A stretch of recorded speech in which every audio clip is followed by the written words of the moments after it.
नमस्कार. इयत्ता 10वी विषय इतिहास.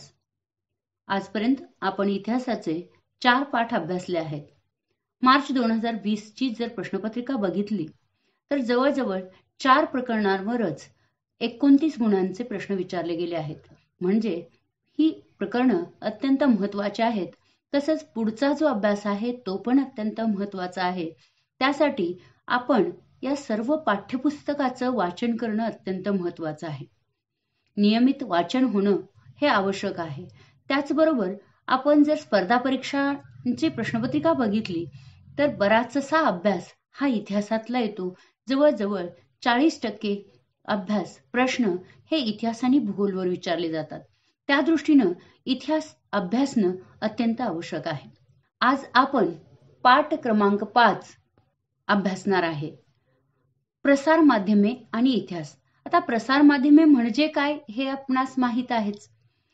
तर प्रसार माध्यमे म्हणजे एखादी बातमी ही सर्वत्र पसरवली जाते, सर्वांपर्यंत पोहोचवली जाते. मग ह्या प्रसार माध्यम कोणती आहेत आणि त्यांचा नेमका इतिहास काय आहे हे आपण अभ्यासणार आहे. या प्रकरणाअंतर्गत आपण 5 मुद्द्यांचा अभ्यास करणार आहे. हे 5 घटक किंवा 5 मुद्दे कोणते आहेत? तर प्रसार माध्यमांची ओळख, प्रसार माध्यमांचा इतिहास, प्रसार माध्यमांची आवश्यकता आणि प्रसार माध्यमांद्वारे मिळणाऱ्या माहितीचे चिकित्सक आकलन आणि संबंधित व्यावसायिक क्षेत्रे म्हणजेच प्रसार माध्यमांमध्ये व्यावसायिक कोणते उपलब्ध आहेत इत्यादी घटकांचा अभ्यास आपण करणार आहे. आता इथे तुम्हाला सांगितलंय की विचार करा. काय विचार करा? तर मुघल काळात बिहारमध्ये दुष्काळ पडल्यावर त्याची बातमी दिल्लीला कशी पोहोचत असेल? त्यावर विचारविनिमय होऊन दिल्लीचा सम्राट ज्या उपाययोजना करत असेल त्या बिहारमध्ये पोहोचायला किती वेळ लागत असेल? आता आपण अभ्यासलंच आहे. इयत्ता 7वीला तुम्ही मध्ययुगीन इतिहास अभ्यासला आहे. म्हणजेच मुघल काळ जो आहे तो अभ्यासला आहे. त्यामध्ये असाही उल्लेख आला होता की सम्राट अकबराने दोन्ही बाजूला, रस्त्याच्या दोन्ही बाजूला ह्या सराया उभारल्या होत्या, म्हणजेच धर्मशाळा उभारल्या होत्या, पाणपोई उभारल्या होत्या. यावरून आपल्याला असं कळतं की त्या काळामध्ये बातम्या पोहोचवण्यासाठी किंवा निरोप देण्यासाठी, खलिते देण्यासाठी घोडे वापरले जात असे. वाहनांचा त्यावेळी समावेश नव्हता. बैलगाडी आणि घोडे यांचा वापर केला जात असे. बादशाचा जो सेवक असे किंवा जे काही सरदार असतील त्यांचे सेवक असतील ते सेवक हे घोड्यावरून जात असत आणि वाटेमध्ये धर्मशाळांमध्ये ते विश्रांती घेत असे आणि परत पुढे वाटचाल. कारण त्या घोड्यावरून जायला किंवा बैलगाड्यांमधून जाण्यासाठी त्यांना खूप वेळ लागत असे आणि त्यामुळे निरोप पोहोचायला वेळ लागत असे. आता बिहारमध्ये दुष्काळ पडलाय, मग बिहारमधली बातमी बादशाहला दिल्लीला पोहोचेपर्यंत खूप वेळ जात असे. परत बादशाह त्याच्यावर विचारविनिमय करणार, परत उपाययोजना करणार, म्हणजे यामध्ये खूप वेळ लागत असे. आतासारखं इतकी जलद ही संदेशवहनाची व्यवस्था नव्हती. आपल्याला माहित आहे आता आपण लगेचच निरोप पाठवतो, लगेच एका क्षणार्धात मेसेज पाठवतो आणि त्याचा रिप्लाय येतो. एखादी चीन आणि भारत बाउंड्रीवर झालेलं जी काही चकमकी आहेत त्या आपल्याला क्षणार्धात कळू शकतात. असं त्यावेळी नव्हतं. म्हणजेच प्रसार होण्याची जी यंत्रणा होती ती अतिशय हळूवार होती, स्लो होती असं म्हणावं लागेल. तर आज आपण ह्या प्रसार माध्यमांचाच अभ्यास करणार आहे. आता पहिला मुद्दा, आपण पहिला घटक जो आहे तो म्हणजे प्रसार माध्यमांची ओळख. आता प्रसार माध्यमे म्हणजे काय आपण माहितीये, तुम्हालाही माहित आहे, मलाही माहित आहे की एखादी घटना जी आहे ती पसरवणे, इतरांपर्यंत पोहोचवणे म्हणजेच तिचा प्रसार करणे. म्हणजे प्रसार माध्यमे या शब्दात प्रसार आणि माध्यम असे 2 शब्द येतात. मग प्रसार याचा अर्थ दूरवर पोहोचवणे किंवा एखादी माहिती आपण एखाद्या माध्यमांच्या सहाय्याने दूरवर पोहोचवू शकतो, त्याला आपण प्रसार माध्यम म्हणतो. म्हणजे जे माध्यम आहे ते ती माहिती दूरवर पोहोचवतं. मग पूर्वीच्या काळी राजाला एखादी बातमी संपूर्ण राज्यात जर पोहोचवायची असेल तर त्यासाठी त्याला खूप दिवस लागायचे. इथे एक चित्र दाखवले मी तुम्हाला की या चित्रामध्ये दाखवले पूर्वीच्या काळी एखादा निरोप किंवा एखादी बातमी कशा आधारे पोहोचवली जायची. तर असं परिकथांमध्ये, कल्पनांमध्ये असं म्हटलं की कबुतराच्या सहाय्याने बातमी पोहोचवली जायची. त्यानंतर असं आलं की दवंडी पिटवली जायची. इथं पण आपल्याला उल्लेख दिलाय. तर एखादी बातमी जर गावोगावी पोहोचवायची असेल तर दवंडी पेटवली जायची. तर ही दवंडी म्हणजे काय नेमकं?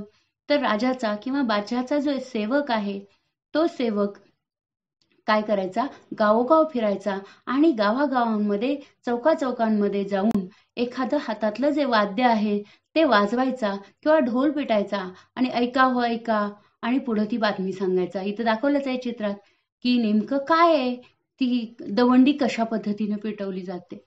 मग ती एकाकडून दुसऱ्याकडे, दुसऱ्याकडून तिसऱ्याकडे अशी ही बातमी पोहोचत असे. त्यानंतर असं आलं की घोड्यावरून लोक निरोप पोहोचवण्यासाठी जाऊ लागले. नंतर पोस्टमनच्या सहाय्याने निरोप पोहोचवला जाऊ लागला. असं पूर्वीच्या काळी होतं. म्हणजे पूर्वीच्या काळी हे प्रसार होण्याचं जे माध्यम होतं ते अत्यंत हळूवार होतं आणि एकाकडून दुसऱ्याकडे, दुसऱ्याकडून तिसऱ्याला असा हा बातमीचा प्रवास व्हायचा. पण आता सध्या जर बघितलं तर अत्यंत फास्ट, अत्यंत जलद या प्रसार माध्यमांचा वापर होऊ लागलाय. मग रेडिओ आला, टीव्ही आली, इंटरनेट आलं, मोबाईल आला. अत्यंत फास्ट जो निरोप आहे तो पोहोचवला जाऊ लागला. म्हणजेच प्रसार माध्यमे म्हणजे काय, तर प्रसार याचा अर्थ दूरवर पोहोचवणे. एखादी माहिती दूरवर पोहोचवण्याचं जे माध्यम आहे त्याला आपण प्रसार माध्यम म्हणू. आता सध्याच्या काळात रेडिओ आहे, टीव्ही आहे, मोबाईल आहे, इंटरनेटच्या सहाय्यानं ह्या बातम्या पोहोचवल्या जात आहेत. प्रसार माध्यमे म्हणजे काय समजलं? यानंतर पुढचा मुद्दा आपण अभ्यासणार आहे प्रसार माध्यमांचा इतिहास. आता प्रसार माध्यमांचा इतिहास नेमका काय आहे? तर भारतात इंग्रज आले, इसवी सन 1600 ला आले, व्यापारी म्हणून आले. मग इंग्रज भारतात आल्यानंतर मुद्रण कला अस्तित्वात आली. मुद्रण कला म्हणजे छपाईची कला आणि वर्तमानपत्र सुरू झाले. आता वर्तमानपत्रे जी आहेत ती छापील वर्तमानपत्र आली आणि त्यामुळं बातमी जी आहे ती जलद पोहोचू लागली. अत्यंत वेगानं एखादी बातमी पोहोचू लागली आणि वर्तमानपत्र हे माहितीच्या आणि ज्ञानाच्या प्रसाराचं साधन बनलं. म्हणजे वर्तमानपत्राच्या आधारे गावोगावी बातम्या पोहोचू लागल्या. कधीपासून? तर इंग्रज भारतात आल्यापासून. मग वर्तमानपत्र जे आहेत ते अत्यंत महत्वाचे आहेत. ही वर्तमानपत्र काय करतात नेमकी? तर बातम्या ज्या आहेत किंवा अग्रलेख जे आहेत, लोकांची मतं आहेत, जाहिराती आणि अत्यंत रंजक आणि अन्य मजकूर जो असतो तो या वर्तमानपत्रात असतो. अगदी ठरलेल्या वेळी नियमितपणे छापून वितरित केले जाणारं हे प्रकाशन आहे. तर ही वर्तमानपत्र जी आहेत ती दररोज अगदी ठरलेल्या वेळी येतात. आता सध्याही आपण बघतो सकाळी सकाळी लवकर वर्तमानपत्र आपल्या हातात पडत असतं. लवकर आपल्या हातात वर्तमानपत्र येतं, आपण चहा पितच वर्तमानपत्र वाचत असतो. म्हणजे ठरलेल्या वेळात आणि नियमितपणे छापून ते वितरित केलं जातं. आणि हे असं नियमित छापून वितरित केलं जाणारं जे प्रकाशन आहे त्याला आपण वर्तमानपत्र म्हणतो. मग असं वर्तमानपत्र आपल्याला फार आवडतं. लहान मुलांना जर चित्र रंगवायला असतं, त्यामध्ये अनेक ज्ञानवर्धक गोष्टी असतात, कोडी असतात, त्याचबरोबर विविध माहिती असते आणि त्यामुळं वर्तमानपत्राची वाट बघत असतो. विविध पुरवण्या असतात, बालमित्र असतं, आरोग्य पुरवणी असते आणि अशा पुरवण्यांची आपण आठवणीने वाट बघत असतो आणि ते आपल्याला आवडत असतं. कारण ज्या मुख्य बातम्या आहेत, अग्रलेख आहेत किंवा आजूबाजूच्या परिसरातल्या ज्या बातम्या आहेत त्या आपल्याला वाचायला मिळत असतात. मग वर्तमानपत्र ही कशी असतात? तर स्थानिक असतात, देशांतर्गत असतात आणि जागतिक स्वरूपाच्या विविध बातम्या पुरवणारी पण वर्तमानपत्र असतात. म्हणजेच स्थानिक बातम्या कळणारे प्रादेशिक वर्तमानपत्र असतं आपल्या परिसरातल्या. परत राज्यातल्या बातम्या म्हणजे एकूणच अनेक बातम्या आपल्याला वर्तमानपत्राच्या सहाय्याने मिळत असतात. चालू घडामोडी कोणत्या आहेत आणि ह्या चालू घडामोडींच्या ज्या नोंदींचं वर्तमानपत्र आहे ते एक ऐतिहासिक दस्तऐवज आहे. कालचं वर्तमानपत्र हे सुद्धा ऐतिहासिक दस्तऐवज होऊ शकतं. जर मागची वर्तमानपत्र, आता स्वातंत्र्य काळातलं आपल्याला वर्तमानपत्र सापडलं आणि तर ते आपण एक ऐतिहासिक साधन म्हणून वापरतो. म्हणजे जुनी वर्तमानपत्र जी साठवून ठेवली जातात ती ऐतिहासिक दस्तऐवज असतात. संग्रहालयांमधून आपल्याला अशी बघायला मिळत असतात. म्हणजे प्रसार माध्यमांमध्ये वृत्तपत्र किंवा वर्तमानपत्र हे अत्यंत महत्वाचं आहे. मग आता पूर्वीच्या काळी आपण बघितलं, इंग्रज भारतात आले, मुद्रण कला आली आणि मुद्रण कलेने वर्तमानपत्र सुरू केली. मग पूर्वीच्या काळी अशी वर्तमानपत्र नेमकं काय होतं? वर्तमानपत्रांची पूर्वसुरी काय होती? किंवा पूर्वीच्या काळी निरोप कसे पोहोचवले जात होते. आता सध्या मार्च 2020च्या प्रश्नपत्रिकेत असा प्रश्न आला होता की वृत्तपत्रे सुरू होण्याआधीच्या काळात बातम्या लोकांपर्यंत पोहोचवण्यासाठी जगभर कोणते मार्ग अवलंबले जात असत. 3 गुणांसाठी हा प्रश्न विचारला.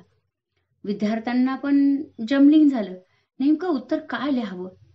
तर बोर्डानं जे उत्तर अपेक्षित ठेवलं होतं ते उत्तर जे आहे ते या मुद्द्यामध्ये आपल्याला बघायला मिळेल की वर्तमानपत्राची पूर्वसुरी. इजिप्तमध्ये इसवी सन पूर्व काळात. आता इसवी सन पूर्व म्हणजे काय, तर इसवी सणाची सुरुवात झाली ख्रिस्त जन्मापासून. म्हणजे आता 2020 चालू आहे, 2020 वर्ष झाली ख्रिस्त जन्माला.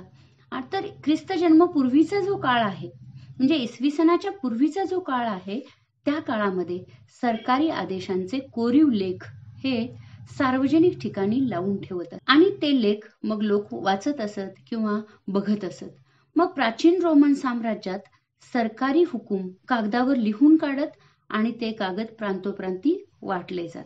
म्हणजे इजिप्तमध्ये सरकारी आदेश सार्वजनिक ठिकाणी लावले जात होते.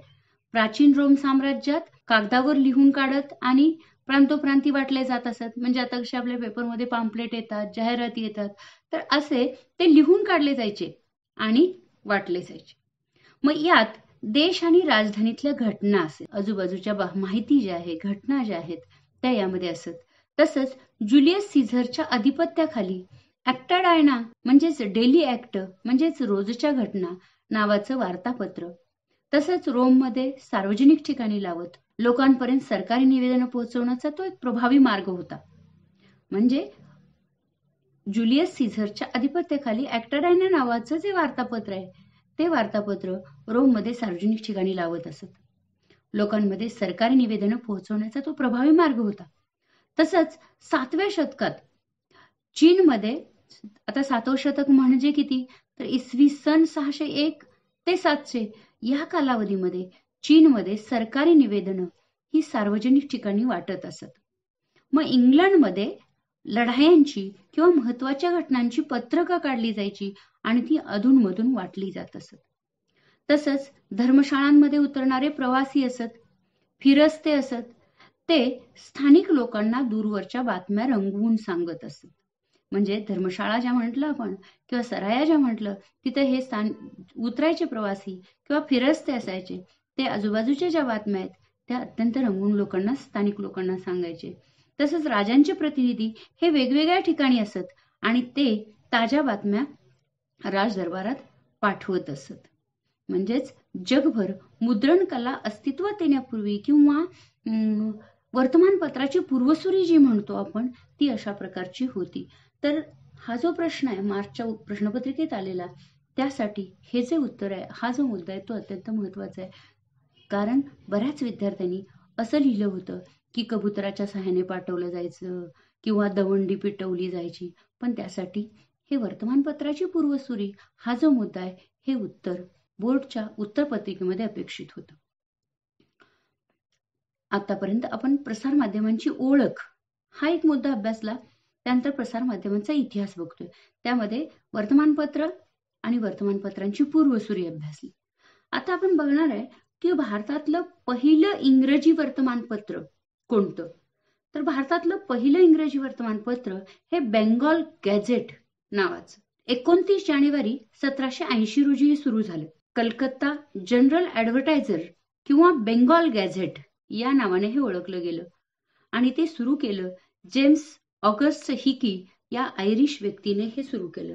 या जेम्स ऑगस्ट हिकी आणि बेंगॉल गॅझेट या दोन्हीला अधोरेखित करायचंय तुम्ही, हा प्रश्न रिकाम्या जागाला विचारला जाऊ शकतो किंवा चुकीची जोडी ओळखा यासाठी हा प्रश्न विचारला जाऊ शकतो. तर बेंगॉल गॅझेट कुणी सुरू केलं? जेम्स ऑगस्ट हिकी या आयरिश व्यक्तीने हे सुरू केलं. भारतातलं पहिलं इंग्रजी वर्तमानपत्र. त्यानंतर दुसरं आहे ते म्हणजे मराठी वृत्तपत्र दर्पण नावाचं. आपल्याला माहित आहे, जनरल नॉलेजला खूप वेळा हा प्रश्न विचारला जातो. मराठीतलं पहिलं पत्र कोणतं सुरू झालं? तर दर्पण हे वृत्तपत्र. तर दर्पण हे पत्र 1832 साली मुंबईत सुरू झालं. बाळशास्त्री जांभेकर हे दर्पणचे संपादक होते. मग दर्पणच्या अंकामधून बऱ्याच बातम्या ह्या लोकांना समजू लागल्या आणि राजकीय, आर्थिक तसंच सामाजिक, सांस्कृतिक इतिहास जो आहे तो ह्या दर्पणमधून कळू लागला. आणि आजही आपल्याला इतिहास समजायला या दर्पणचे जे अंक आहेत ते फायदेशीर ठरतात. मग अशा कोणत्या बातम्या आहेत की कंपनी सरकारच्या 3 इलाख्यातील जमा खर्चाची यादी, म्हणजे मुंबई, मद्रास, बंगाल हे जे इलाके आहेत या 3 इलाख्यातील जमा खर्चाची यादी मिळते. त्यानंतर या देशावर रशियनांचा हल्ला होण्याचं भय किंवा शहर साफ ठेवण्याकरता मंडळींची नेमणूक, तसंच हिंदू विधवांचा पुनर्विवाह, कोलकाता येथे थिएटरची सुरुवात, राजाराम मोहन रॉय यांची इंग्लंडमधील कामगिरी, अशा ज्या तत्कालीन परिस्थितीतल्या बातम्या होत्या त्या बातम्यांवर प्रकाश टाकण्याचं कार्य दर्पण या वृत्तपत्रानं केलं आहे. दर्पणची सुरुवात कोणी केली तर बाळशास्त्री जांभेकर यांनी इसवी सन 1832ला. स्वातंत्र्यपूर्व काळामध्ये किंवा त्या तत्कालीन परिस्थितीमध्ये प्रबोधन करणं हा मुख्य हेतू या बाळशास्त्री जांभेकरांचा होता आणि त्या प्रबोधन करणे आणि मनोरंजन करणे यासाठी त्यांनी दर्पण हे वृत्तपत्र सुरू केलं. असं म्हटलंय तुम्हाला की स्वातंत्र्यपूर्व काळातील काही प्रमुख नेते आणि त्यांनी सुरू केलेली वर्तमानपत्राची यादी तयार करा. गुगलच्या माध्यमातून किंवा क्रोमच्या माध्यमातून तुम्हाला ही यादी करता येईल. तरीही मी इथं काही ठराविक जी पत्र आहेत आणि त्यांचे नेते आहेत ते देते आहे. दर्पण या पहिल्या मराठी वृत्तपत्राचे जे संपादक होते त्यांचं नाव बाळशास्त्री जांभेकर. 6 जानेवारीला पत्रकार दिन आपण साजरा करतो. तर हा पत्रकार दिन जो आहे 6 जानेवारी हा बाळशास्त्री जांभेकर यांचा जन्मदिवस आणि बाळशास्त्री जांभेकरांचा जन्मदिवस आपण पत्रकार दिन म्हणून 6 जानेवारीला साजरा करतो. बाळशास्त्री जांभेकर यांचा जन्म 6 जानेवारी 1812ला झाला आणि मृत्यू 1846ला झाला आहे. तर पत्रकार दिन 6 जानेवारी हा बाळशास्त्री जांभेकरांचा जन्मदिन होय. त्यानंतरचं वर्तमानपत्र आपण अभ्यासणार आहे ते म्हणजे प्रभाकर.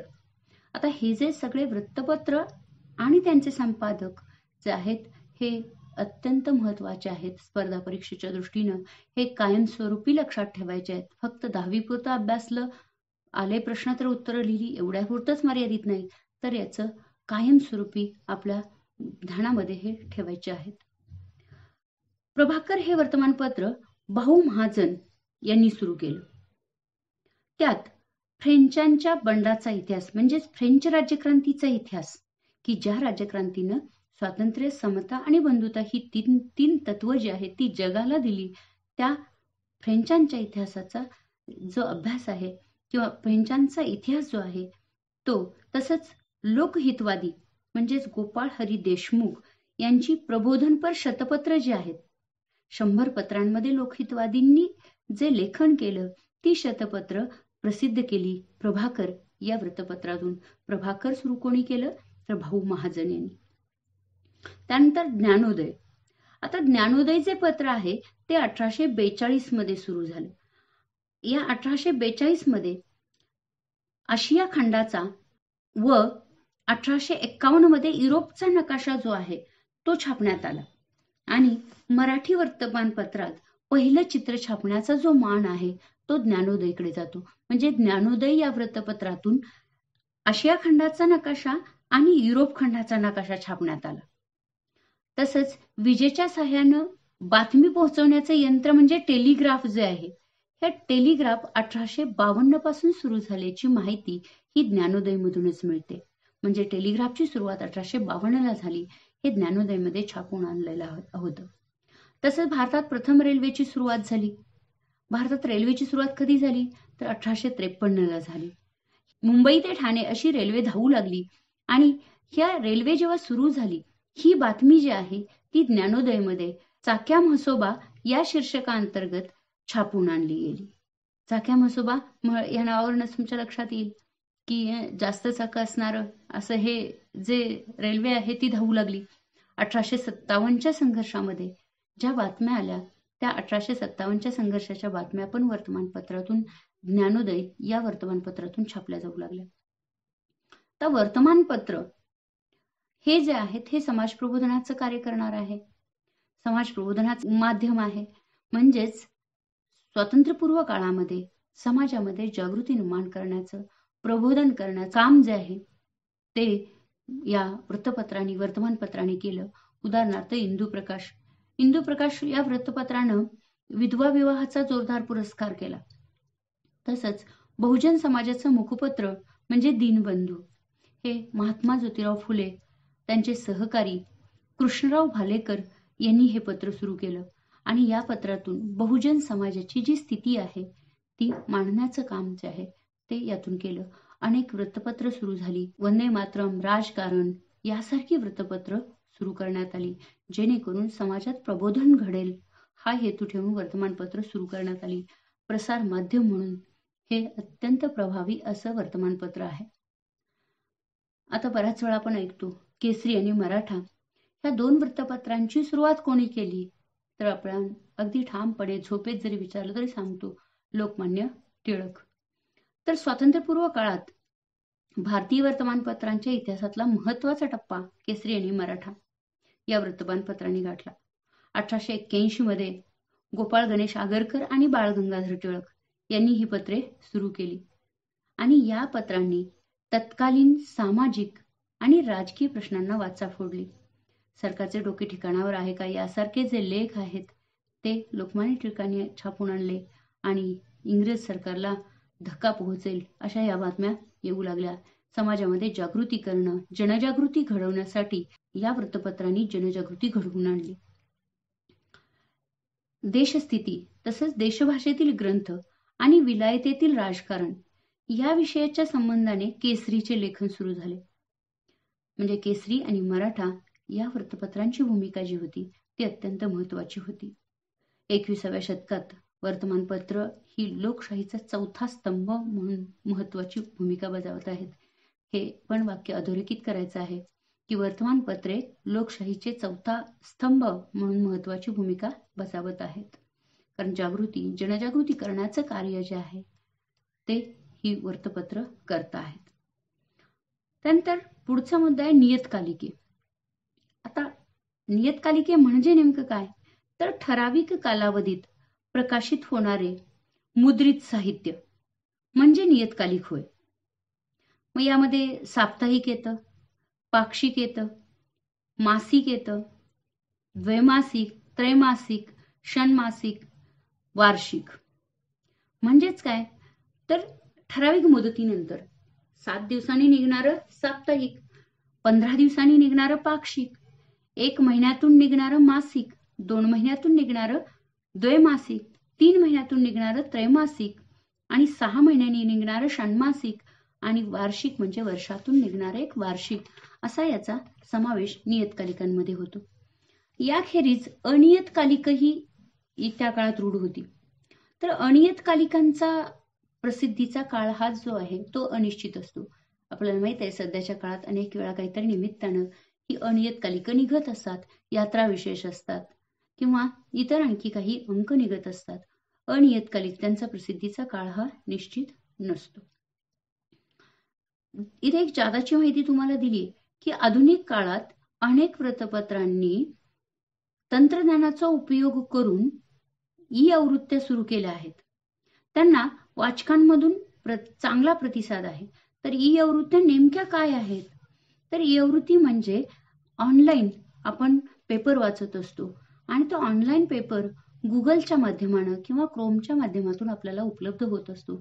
आपण घर बसल्या पेपर वाचू शकतो मोबाईलवर. तर नियतकालिकं जी आहेत ती नियतकालिकं आणि अनियतकालिकं ही प्रसारमाध्यम ही अत्यंत महत्वाची आहेत. बाळशास्त्री जांभेकर यांनी मराठी भाषेतलं पहिलं मासिक सुरू केलं. तर हे मासिक कोणतं मासिक आहे, तर दिग्दर्शन. बाळशास्त्री जांभेकरांनी दिग्दर्शन, याला पण अधोरेखित करायचंय तुम्ही, दिग्दर्शन हे पहिलं मासिक सुरू केलं.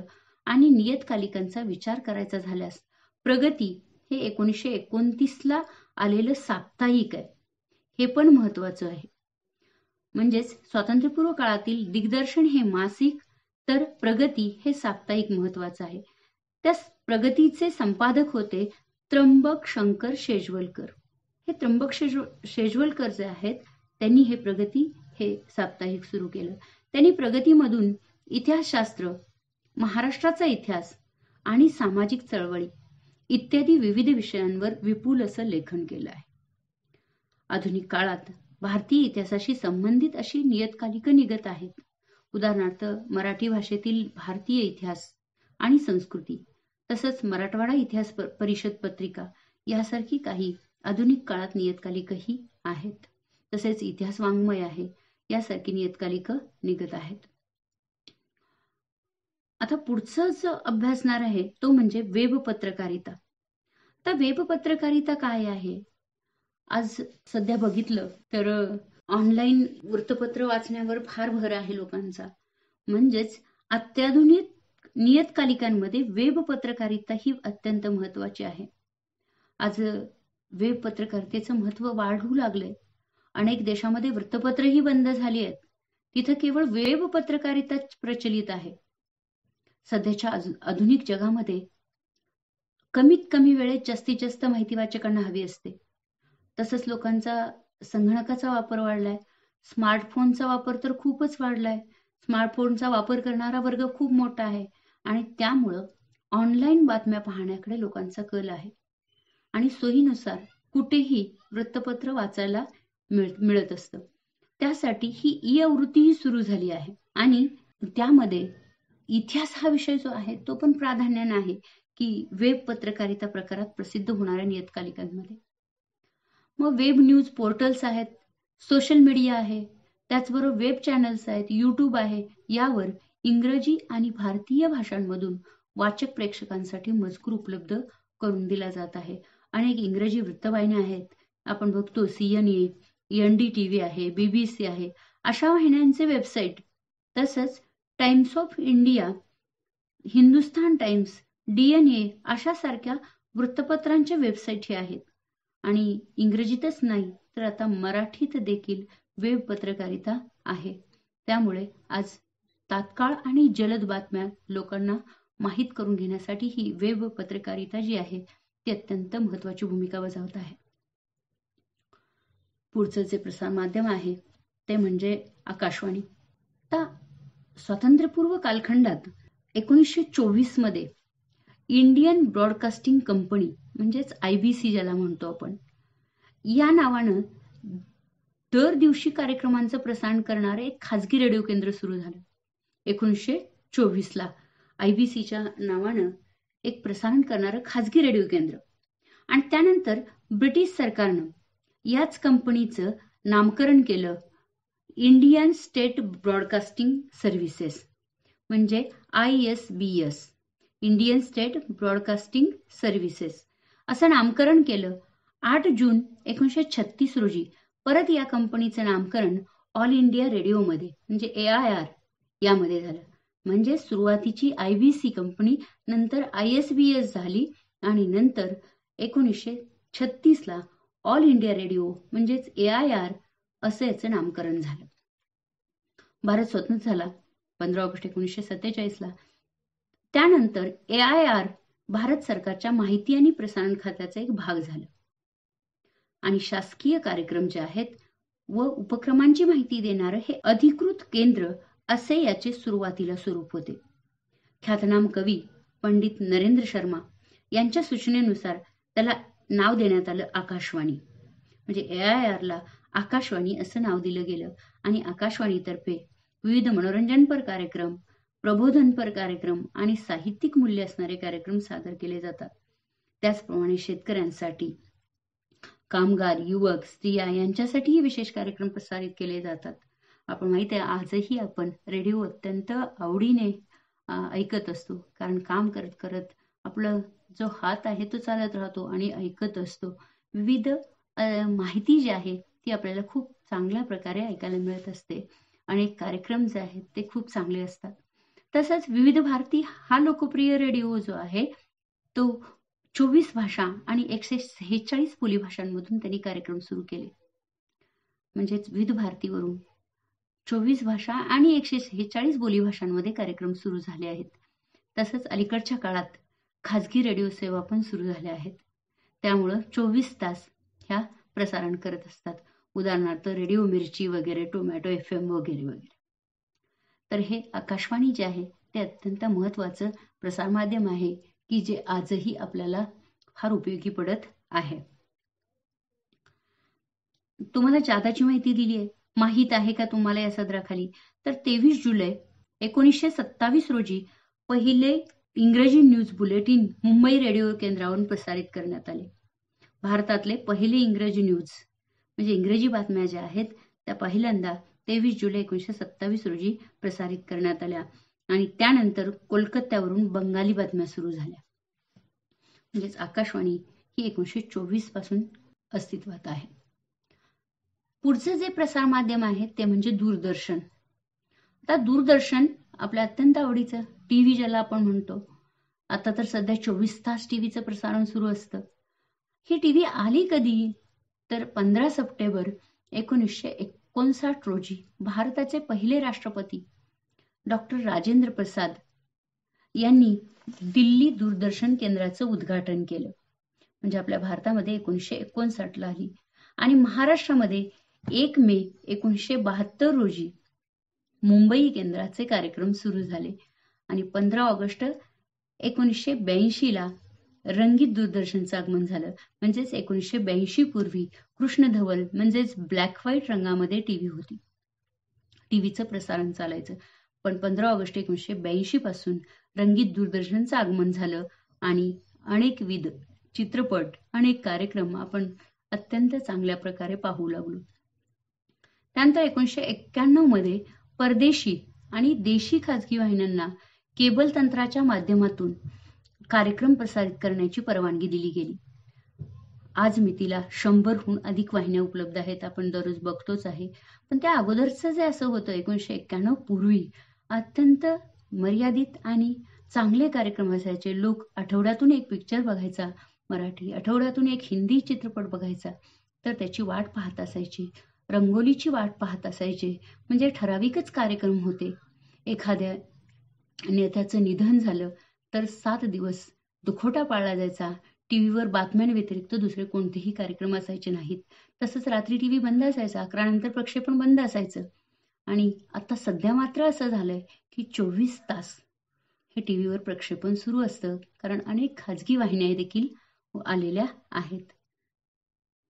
पुढच्या भागामध्ये प्रसार माध्यमांची आवश्यकता आणि या प्रसार माध्यमांमध्ये कोणकोणते व्यवसाय उपलब्ध आहेत, कोणत्या व्यवसाय करू शकतो आपण याची माहिती बघणार आहोत. धन्यवाद.